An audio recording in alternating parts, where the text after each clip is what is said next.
I think the pandemic affected a lot of us. And all these things happening around us, we were still kind of expected to continue on with school. We were expected to have our grades high. We were expected to be okay. I break down a lot, and especially during the pandemic, I noticed that it got significantly worse. I got severely depressed. I felt alone and I ate a lot. Mental health is real, and it's a situation that's happening to everybody. I was used to keep everything inside. You don't want to be seen vulnerable or weak. See, that's what we're trying to change. That's called a stigma. We're trying to change the stigma on the way that people talk about mental health.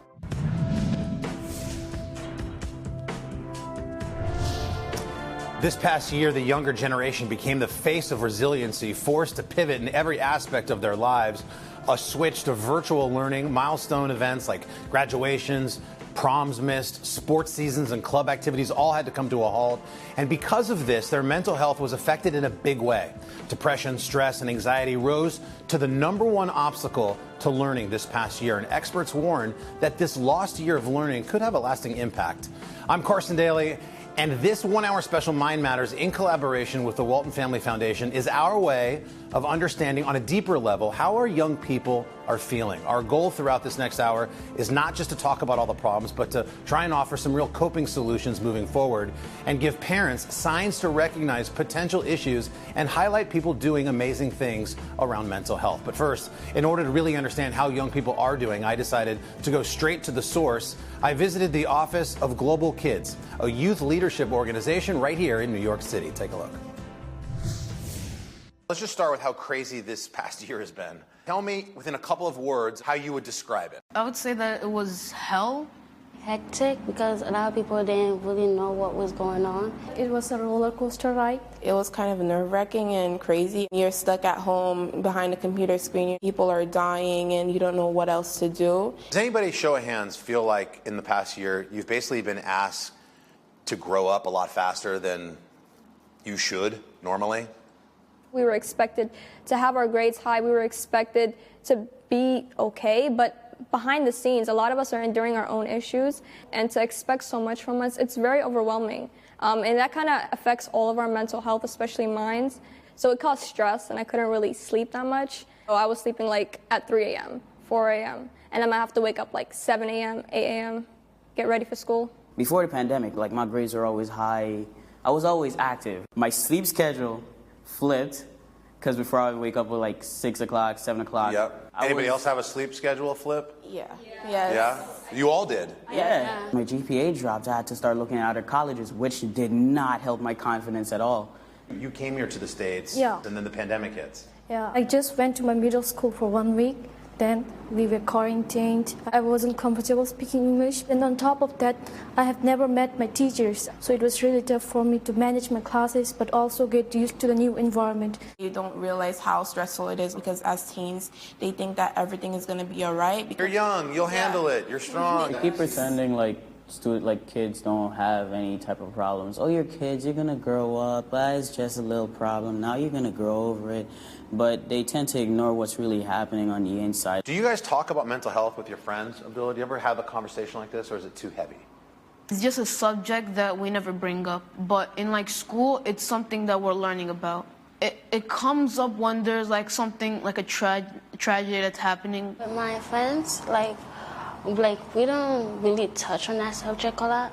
Because it gets kind of awkward to talk about them, because you don't want to be seen vulnerable or weak. Right. That's what we're trying to change. That's called a stigma. We're trying to change the stigma on the way that people talk about mental health, so that you feel comfortable not pushing it down. When you're feeling sad or depressed or anxious, do you recognize it? Did you know what it was at the time?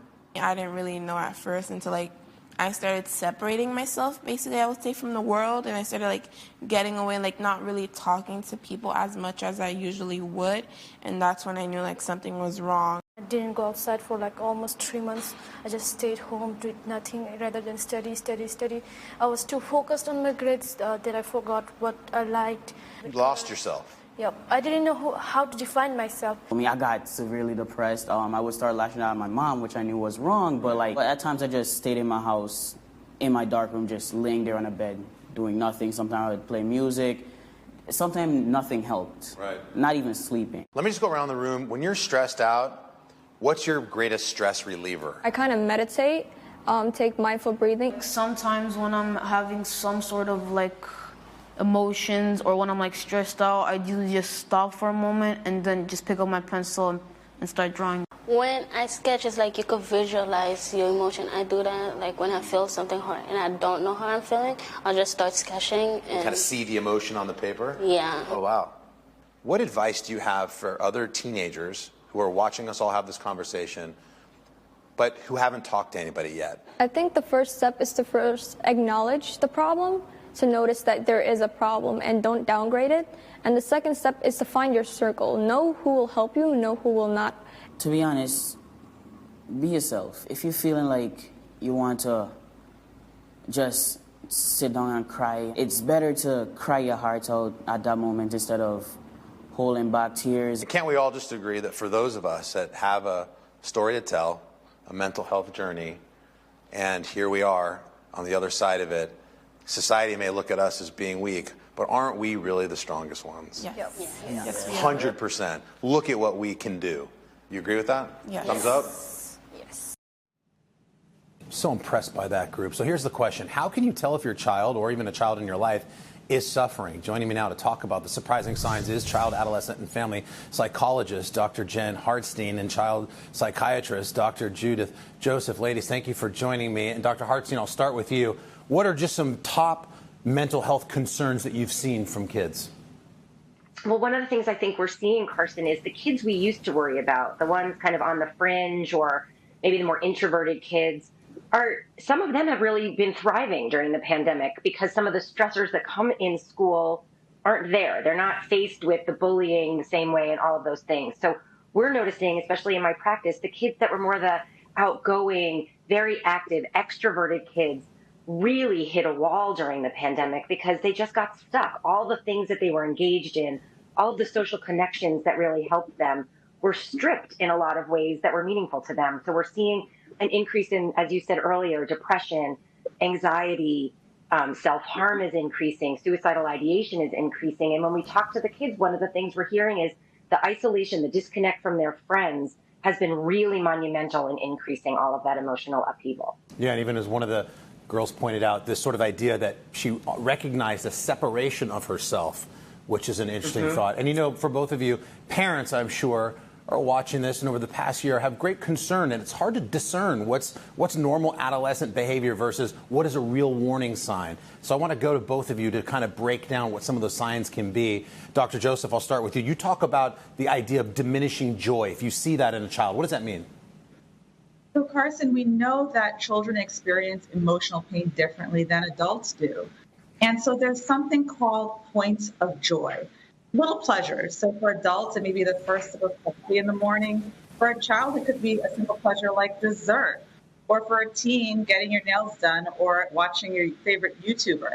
And so if a child is experiencing less joy in these simple pleasures, this is a clear flag that something could be happening. There's a fancy medical term called anhedonia. It literally means diminished pleasure. Right. And so you can test this out with your child and say, oh, let's go get our nails done or let's watch this.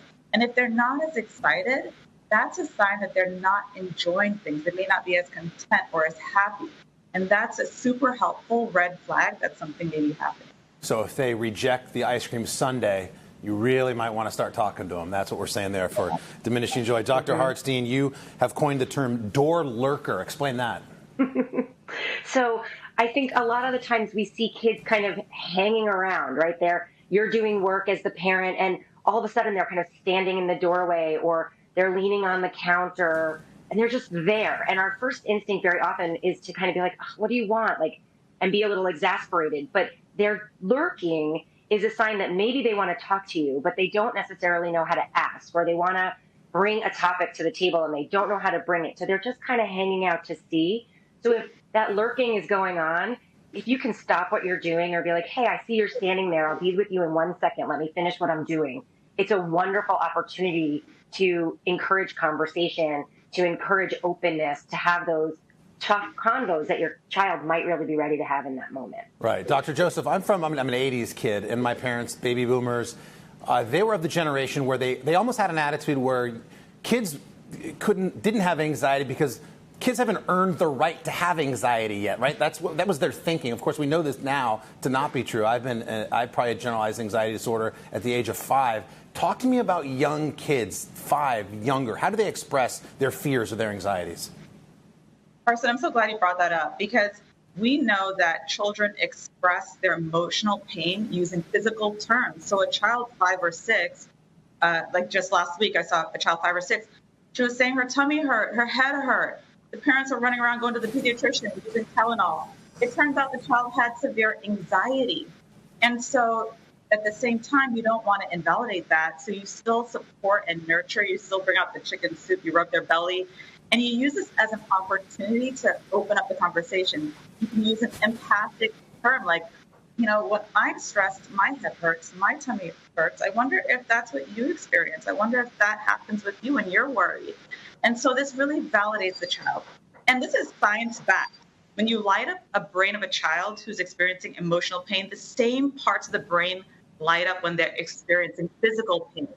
So this is how younger children express their hurting. They say that my tummy hurts and so forth. Validate, support them, and then meet them where they are.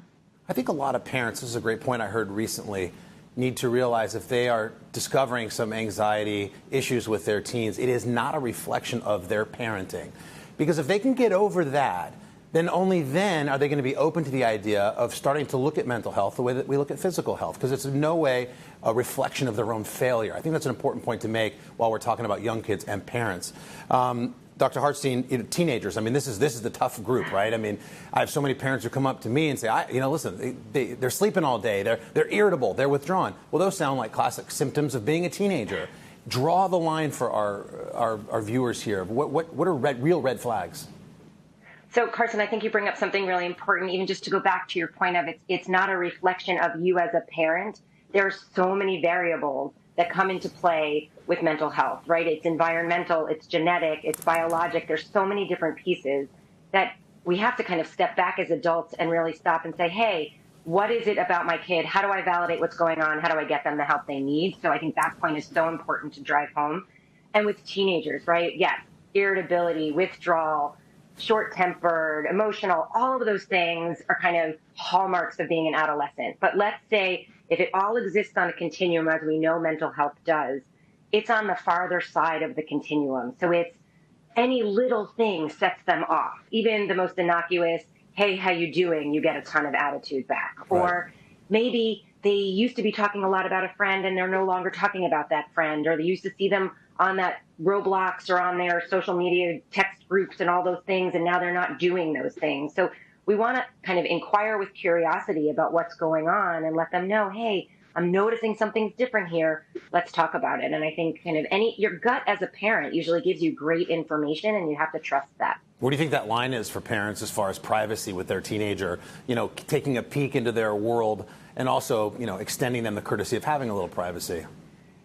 I think that privacy is super important, right? The major kind of developmental piece of adolescence is separation, is learning how to be a grown-up and be an individual. But if your gut as a parent is saying something is not right, I am really worried here, chances are you're right. And I kind of encourage parents to say, hey, listen, I'm really worried about you. I'd like to see your phone. I'd like to see your computer. I'm worried. And kind of share that and talk about it. And, and if you can't and you really don't know what else to do, I'm not a big fan of invading privacy, but if you're just not sure, sometimes we have to in order to promote safety. I think you're right. It's good advice for a parent. Just follow your gut. Dr. Joseph, this idea of this lost year of learning, who do you think that impacted the most? I hear the term quarentennials, right? Because for many, they fear this lost year. It doesn't have to be a lost year. We're fortunate because we have a lot of pandemic mental health literature from other countries like in Europe and Asia who've had pandemics. And from what we know, children who have cognitive challenges, they're the ones that tend to be more vulnerable. So it's super important to continue their supportive therapies like their occupational therapy, their speech therapy, so that they stay on track. It's good because we know that most of us will be okay. That's what the pandemic psychiatry literature shows. So this is a real opportunity to observe resilient traits in your child and to praise them. The other day, a dad said that he was observing his kid learning for the first time because, children are learning from home. And he saw his child using a whiteboard, a stress ball to stay engaged in the learning. And the dad was like, this is so awesome. He praised his kid. He started using those techniques in his own Zoom meetings for his work. So this is an opportunity for parents to really kind of observe children, learn what their positive traits are, praise their resilience. And then in the future, when you're going through a tough time with your child, say, you have these skills, you're resilient, you can do this, and you can get through this time because you did it in the past. Right. And Dr. Hartstein, quickly, how do we make sure that the sort of lost year doesn't have real lasting impacts?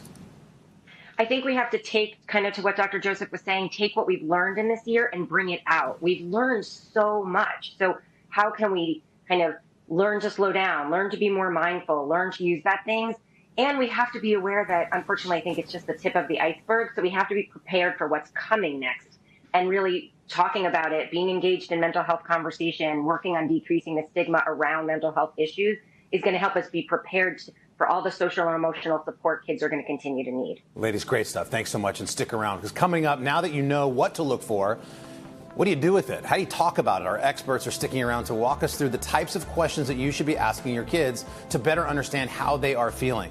Plus, later, a pediatrician weighs in on how to ask for help at your next appointment.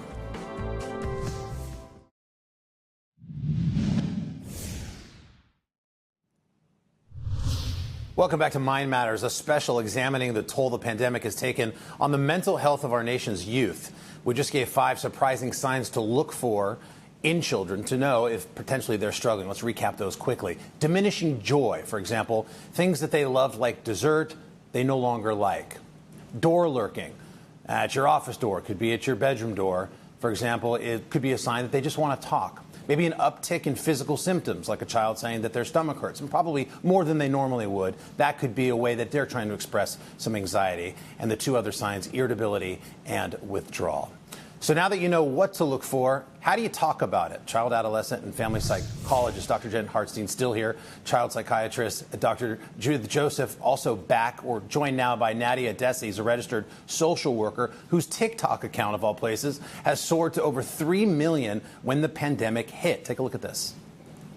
You finally made it to the side of TikTok you've never been before. Once you come on in, you'll never leave that door. This is a sign you can relate to a thing or two. I'm a therapist, and I have a message just for you. You made it to the place where there isn't any drama. All I'm here to do is help you through your trauma. I got you with depression, anxiety, and motivation. My videos will even teach you how to stop procrastination. Maybe you try to hide it, pretend it isn't there, but let's be honest, we all struggle. Life, it isn't fair. As you learn new things, I'll be the first one to cheer. Welcome home, stay a while. I'm so happy you're here. Well, look at that. It's not a dance challenge or a debate about hair parts. It's real therapy on the platform of TikTok. Nadia, it's great to see you again. We featured you on the Today Show, and I'm just so impressed by what you've been able to do at TikTok. Why do you think so many young people are watching your TikTok therapy videos? Thank you. I'm so happy to be here. When the pandemic first started, I had so much free time because work slowed down a lot. So I downloaded TikTok as a form of entertainment. And as I was scrolling, I saw this incredible psychologist making mental health videos, and she was reaching millions of people. And I thought, okay, I can do the same thing. So I started making videos. I think in 2 to 3 months, my profile went viral. I had millions of followers, and it just made me realize how many young people are struggling and how much this information is needed and necessary right now. So great. You know, Madison Avenue spends a lot of time and research trying to figure out how to put products in front of kids. And I think, you know, you've taken a similar page on the mental health front, and it's so important to get this message and this resource and access to it in front of a world where they are, TikTok. So it's really genius. What is one of your TikTok videos that has had the most response? So I did a video about procrastination, and I referenced a study that spoke about how procrastination isn't always about being lazy or lacking motivation. Sometimes it's actually about avoiding unwanted emotions. For example, if you're a student and you're doing poorly in class, when you study, maybe emotions of anxiety, disappointment in yourself, or anger come up. So you don't actually avoid studying because you don't want to. You avoid it because you don't want to feel the emotions that come with it. And I think once I posted that video, so many people were able to relate to it. And now I often tell parents, if you find that your child is struggling in one specific area, or they're procrastinating, or they're lacking motivation, check in on them. Maybe it's actually emotions that they're trying to avoid that they feel are uncomfortable, and maybe try to talk about them. And Nadia, do you find that the ones where you're brutally honest and really specific also strike a chord? What sort of response do you get to those? I think people are able to relate to them and appreciate the authenticity of them. Yeah, Dr. Hartstein, parents want to talk to their kids. What are some ways that they can do that? So I think one of the first things we have to think about in getting our kids to open up is to be mindful of how we ask questions.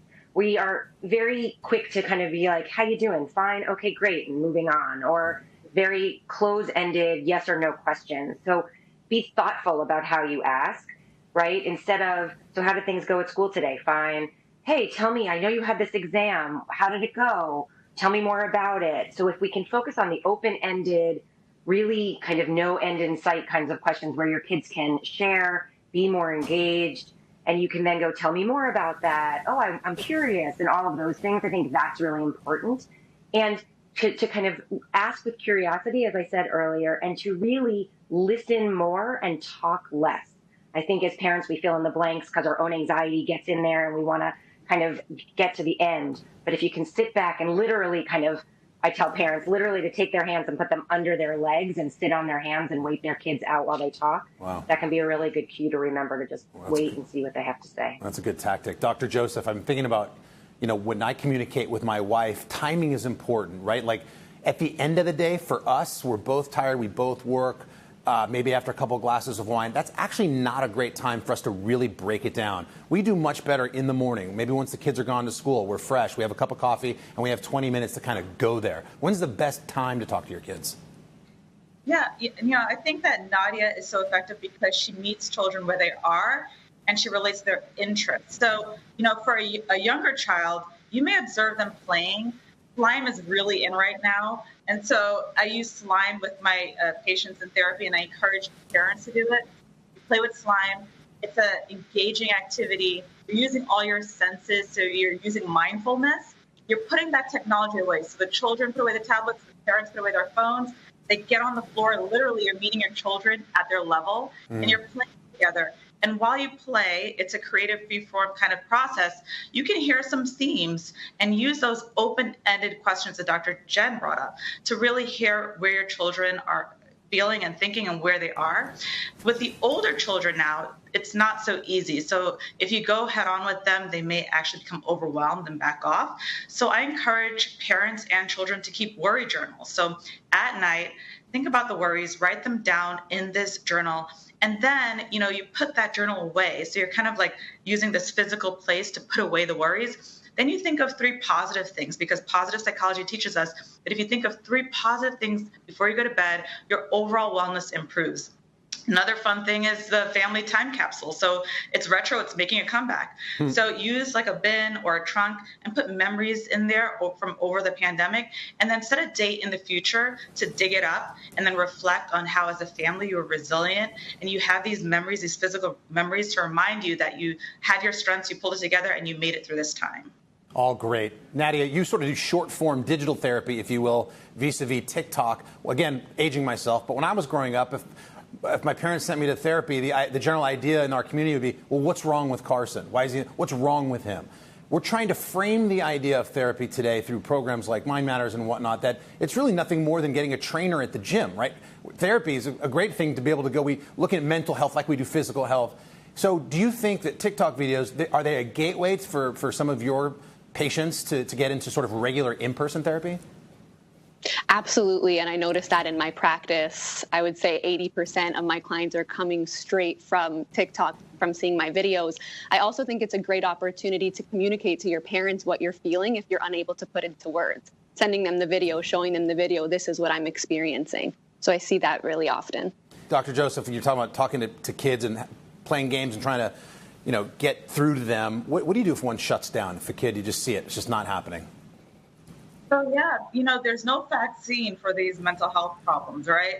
So we really have to validate children and meet them where they are. Sometimes it's just not going to happen, right? So a parent the other day, she was really trying to meet her teenager, and the teenager was just shutting down, so that a direct approach was not working. What we ended up doing was working with the aunt, who had a really good relationship with the teen. So they went out for mani-pedis, and then over mani-pedis, they talked about the problems that the teen was having. So, if you don't have that bond with the child, don't try to fake it or push it, because it's just going to make it worse. And sometimes, now, this is really important, if a sibling is developmentally mature enough, they can be quite helpful. And sometimes the sibling will say, Mom and Dad, I think we should do this because this is what I've learned over the years. And that could be really empowering for this sibling to step up and help the parents when they can't reach a certain child. Dr. Hartstein, I met a parent the other day who was worried about their teenager who was exuding some, questioning gender, withdrawing away from school. With the pandemic, as you mentioned, introverted kids tended to thrive because they didn't have to go into the populated areas of society. Parents struggle with that idea of how much to parent, right? How much to say, get out of bed, get up, and how much to, let them have their space. Help parents understand that really razor-thin line. It is a very razor-thin line, Carson. I think it's so important. And I think it goes back to communication. I think we have to begin to be detectives with our kids into what's going on, kind of like what Dr. Joseph and what Nadia have been saying. Hey, you're not getting up. What's going on? I just don't want to, and our own anxiety, how's it going to reflect on us as the adults in the lives of these young people? You have to go to school. That's your job, right? I grew up in the same time as you, Carson, and the message to me was always like, your job is to be a student and to go to school. Like, that's Right. your job. And I think that's changed a lot. And I think we have to be checking in. I think one of the good things about the younger generation is they are talking more about mental health. They are more open about it. So if they're not getting up and getting on, even if it's online for class, why not? Let's sit down and say, hey, this is not what I'm used to seeing from you. Right. No judgment. I want to help you. What's going on? And how can we tap into that and make it a validating, safe environment to have those conversations? Well, that's a great point. So what about techniques to help kids open up? Nadia, I know you've got one. Active listening. What's that? So a lot of the time when we're in conversations, we don't realize that we're just waiting for our turn to speak instead of actively listening to what the other person is saying. And I know for a parent, when a child comes with struggles, we automatically go into problem-solving mode and try to solve anything that's going on.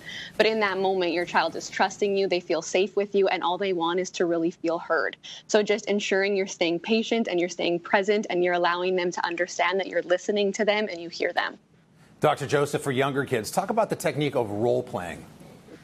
So in my office before the pandemic, I would use figurines, be it Peppa Pig or Barbie, whatever your kid is into. I encourage parents to do this with their children at home. So again, you get on their level, literally and figuratively. You get on the floor, you're looking at them in the eye, or you're at the kiddie table and you're playing, and let your child take the lead. So you have these figurines and you're like, oh, what are we playing today?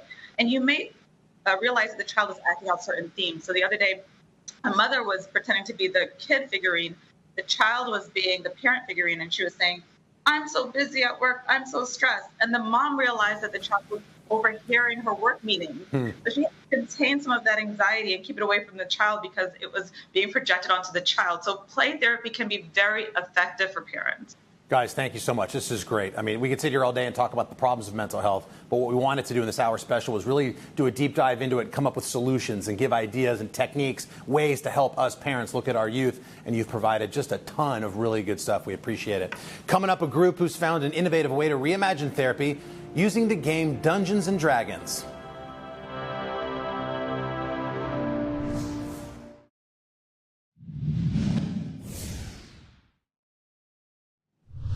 Welcome back to Mind Matters, a special examining the toll the pandemic has taken on the mental health of our nation's youth. Our goal when we began working on this special was to not just talk about the problems, but to offer coping solutions moving forward and highlighting people who are doing some really amazing things around mental health in a way that meets kids where they are. One of those groups, a nonprofit called Game to Grow, is using tabletop role-playing games like Dungeons and Dragons to help kids, teens, and young adults combat isolation and become even more confident. Take a look.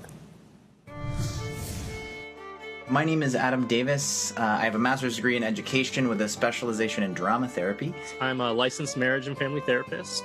What we're most well known for is our therapeutic social skills groups for kids using games of all kinds, especially tabletop role-playing games. The players all gather around a table or a virtual table, and every single one of them has a character that they've chosen to play.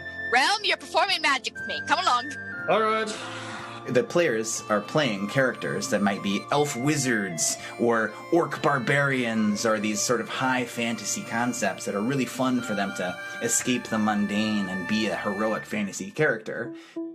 It's like when you were 4 and you had an imaginary friend. Your character is your imaginary friend, and you're talking for them, and you're doing actions for them. When I was 14, middle school was very challenging. I was very small. I was a very, very tiny kid, and a lot of the times I had a lot of trouble speaking up. And my characters were all bards. They were loud. They played musical instruments. They gave me a chance to have that self-confidence. My character, I'm at level 7, half elf rogue, and so I do it kind of based on what I feel like, how I wish I would be. Like if I was more acrobatic, more athletic.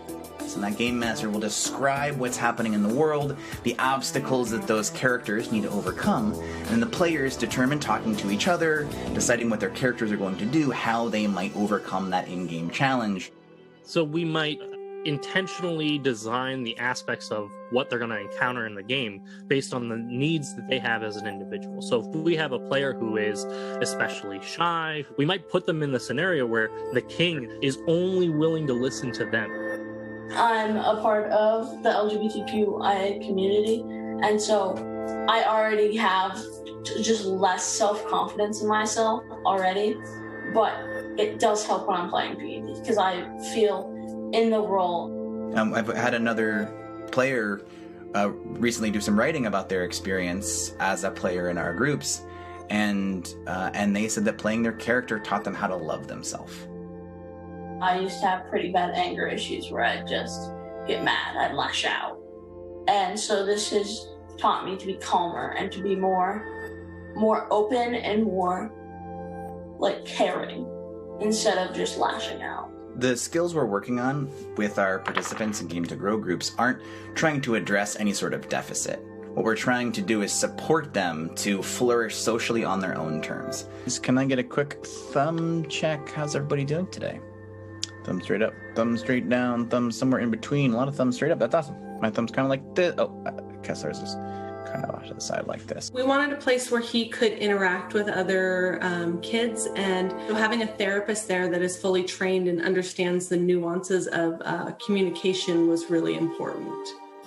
The approaches and the techniques that we're using, they aren't different from the approaches and techniques that other therapists are using, except that we're framing it within the context of these games, and we've given it this life through a new tool.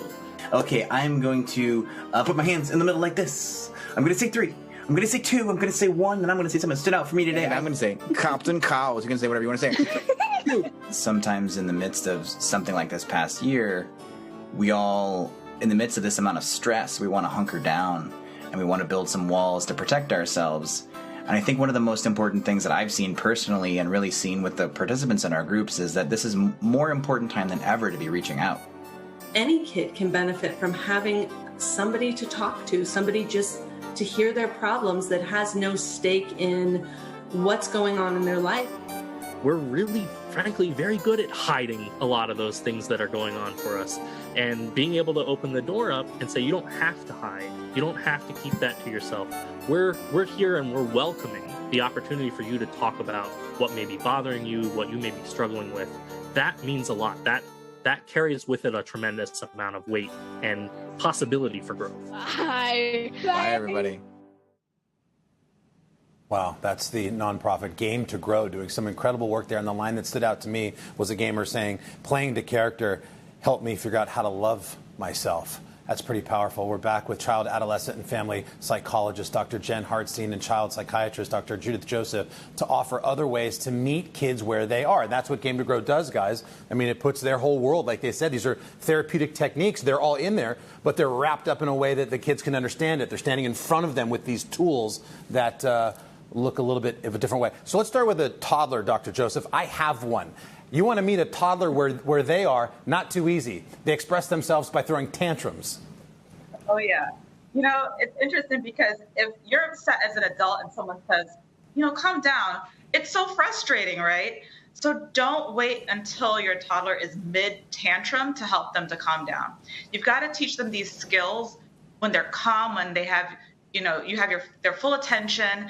And I like to teach them this skill called progressive muscle relaxation. The idea is that if you can tense your muscles, then you can relax them.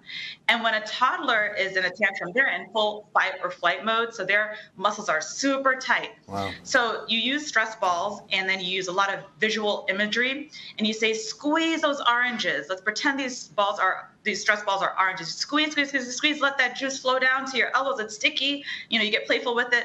And then let's relax. And that actually tricks the body into thinking that it's calm. It's like the brain-body connection. Right. It's calming down the fight or flight. The other thing is that when kids are in tantrum mode, they take very shallow breaths with their chest. And so you want to teach them belly breathing. This is diaphragmatic breathing. This also calms down the fight or flight. The point is, don't wait until they're in a tantrum to teach them before. And then when they're in a tantrum, say, let's pull out those stress balls. Let's do the belly breathing, because they know it. They've mastered it. Because if you're trying to teach it mid-tantrum, it's not going to happen. Just forget about it. I thought the only connection I had with my toddler, Goldie, was that we both threw food on the floor. But now I realize it's the muscle tension therapy, because I do that myself for generalized anxiety disorder. It really is an incredible tool to reduce that fight or flight and bring just your body sort of energy down. That's interesting that we share that commonality, me and the toddler. Dr. Hartstein, I also have a middle schooler. What are middle schoolers Sure. dealing with right now? What are they struggling with most, and what's a good coping skill? So I think middle schoolers are really struggling in some ways more than we realize, because they are kind of starting puberty, hormones are raging. We think about that in high school, but middle schoolers need the kind of connection of their friends to really figure it out. And what I'm finding in my practice is we have had an explosion of middle schoolers coming in because they're learning all of the stuff that they would normally bounce off their friends on social media. So one of the things I do with my clients, and I encourage parents to do with their kids, is sit down with them and say, show me what you're looking at. So if they're talking to me about all of these people they're following on Instagram or TikTok, I ask them to share their screens with me when we're doing teletherapy on Zoom. And when they're in my office, even, I would sit next to them and have them show me on their phones so that we can see what they're looking at, and then talk to them about how people curate so much of their social media and how some of it might not be accurate, and maybe find some role models like a Nadia or somebody else that can say, hey, here's the real thing versus here's not the real thing. And that really gives you a window into what's going on, just like the games can. This gives me an idea of what are they looking at, what are they engaging in, and how can we address it, because I'm seeing what their interests are in real time. Yeah, I think that's good. My kids do Roblox and TikTok. I didn't know what TikTok was, and I put it on my phone really because I wanted to sort of bang on the technology to see how quickly he may or may not go down a rabbit hole and get into some sensitive material.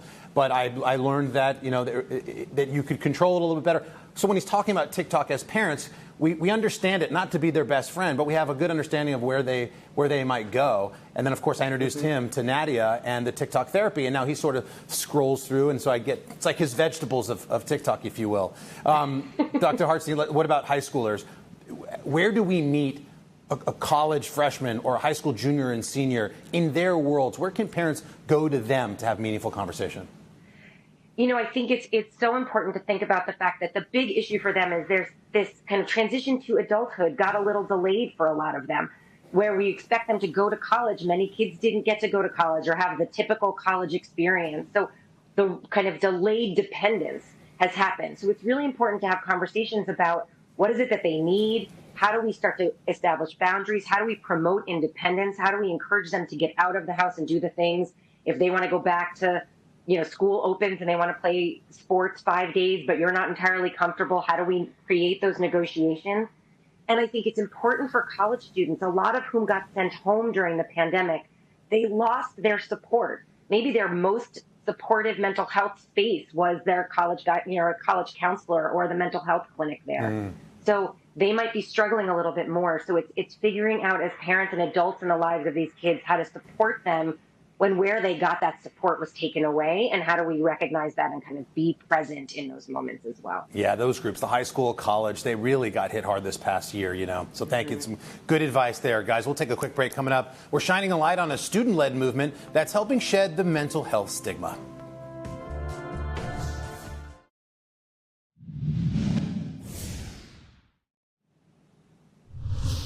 Welcome back to Mind Matters, a special examining the toll the pandemic has taken on the mental health of our nation's youth. Now, although it's been a stressful year, the Echelon Insight study commissioned by the Walton Family Foundation shows that both millennials and Gen Z are optimistic about their future.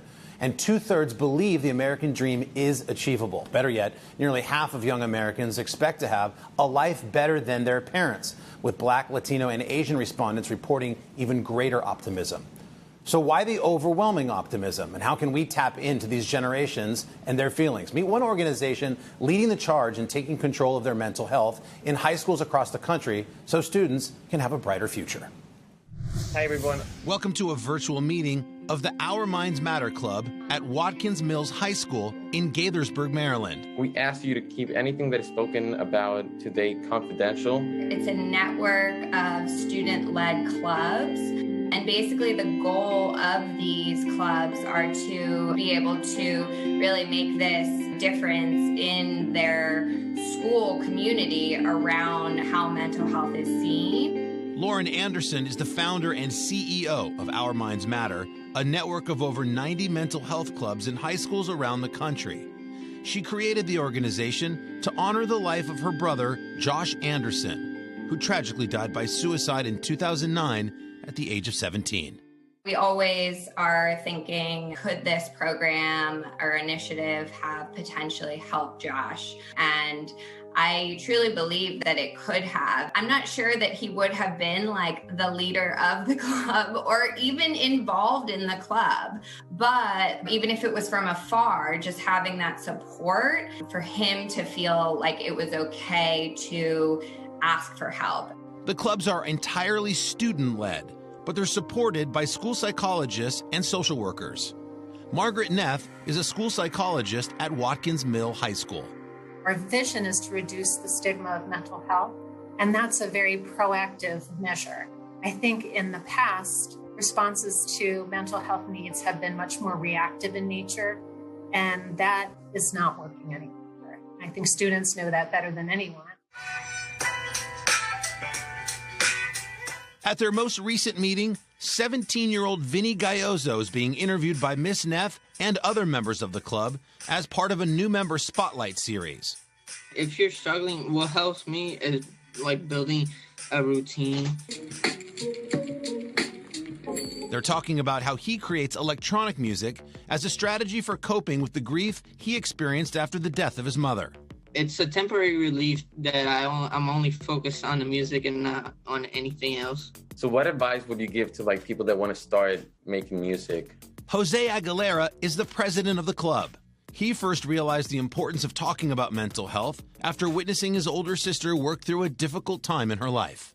She was going through depression, suicidal moments, and we were in a household which my mom was a single mom, and I had to help her with my sister. That was like a wake-up call for me. Recently, Jose took notice when his buddy Hayford Dogby was going through a tough time dealing with remote school and the isolation of the pandemic.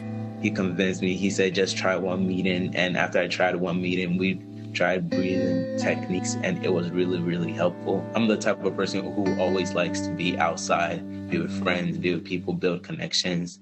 But the pandemic really hurt that side of me. Even though our program is so to speak extracurricular, these students are really making a change that's affecting the culture of their schools, that just by their presence, that's signaling to the rest of their peers, their friends, that it's okay to talk about mental health. You know, we're here for you, we support you, you're not alone. Despite the hardships of this past year, these Gen Z students are living proof that they have what it takes to take control of their mental health. The atmosphere in the meetings is very welcoming. We want to make it feel like we're a family. It's really important that we know our basics in mental health. It's very important that we know how to cope with any situation that we might encounter in the future. So it's definitely something that's going to help us every single day of our lives. All right, everybody, have a wonderful day. Awesome to see you. Well, we got to give a shout out and a big thank you to Jose Aguilera and the whole team there. Our Minds Matter. That is some great work they're doing. So as the world begins to open up at schools, as they return to in-person learning, how do we navigate the transition to make sure that kids have the support they need? We'll talk about that when we come back.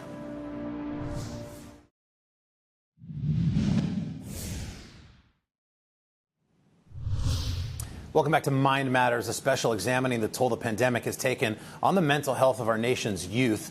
The first place to get a child mental help actually isn't a therapist. It's going right to a child's pediatrician or perhaps a family physician.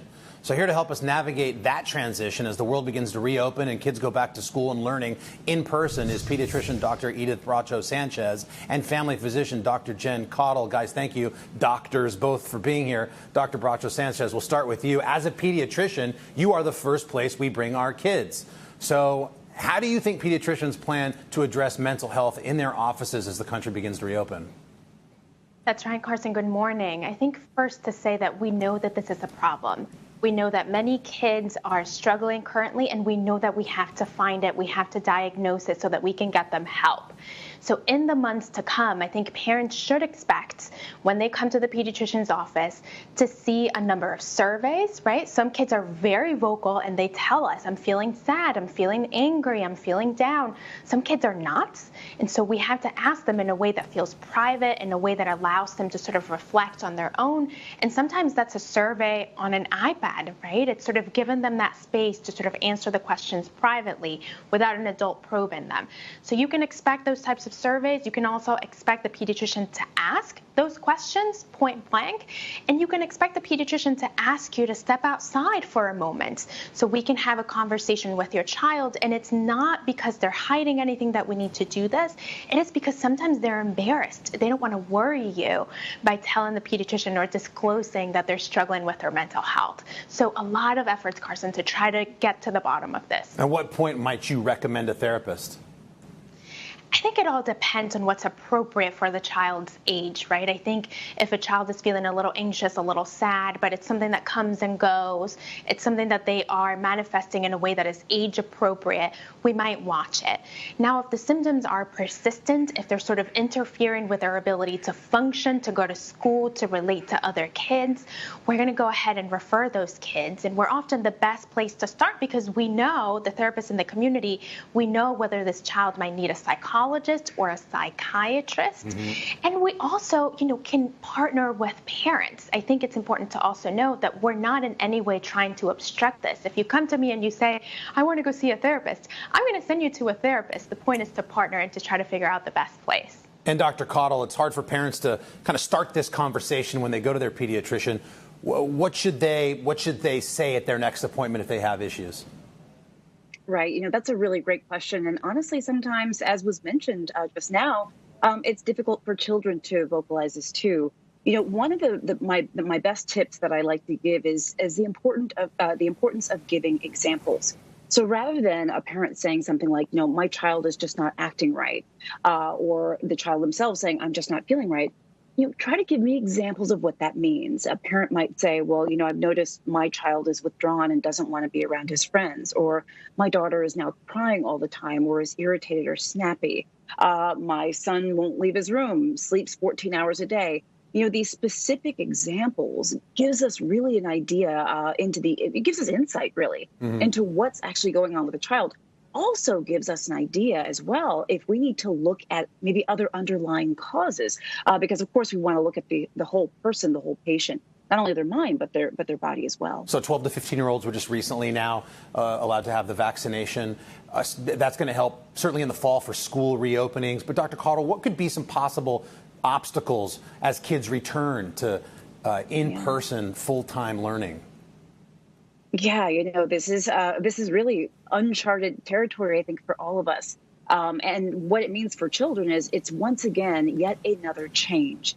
And the good thing is we know that children are by and large resilient, which is wonderful. However, children have gone through a lot of changes in the last couple of years. And we know that some kids have really thrived in this pandemic environment. Maybe they sort of like studying at home. The online learning is a good system for them. They're not commuting so much. Yeah. But other children, it's not been so easy for them, especially if they're social butterflies, et cetera. So every child is very different.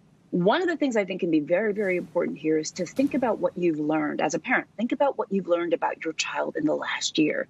The good thing about children being around is that you've gotten to see them, their habits, eating, etc. So pay attention to those and really incorporate those for the next year. Well, that's some great advice, guys. Thank you so much. And a big thanks to all of our experts for joining us today and to all the students who spoke freely about this past year. We hope this last hour in collaboration with the Walton Family Foundation helped you and gave you some new ways to think about mental health. And remember the most important thing, we're all in this together. So long.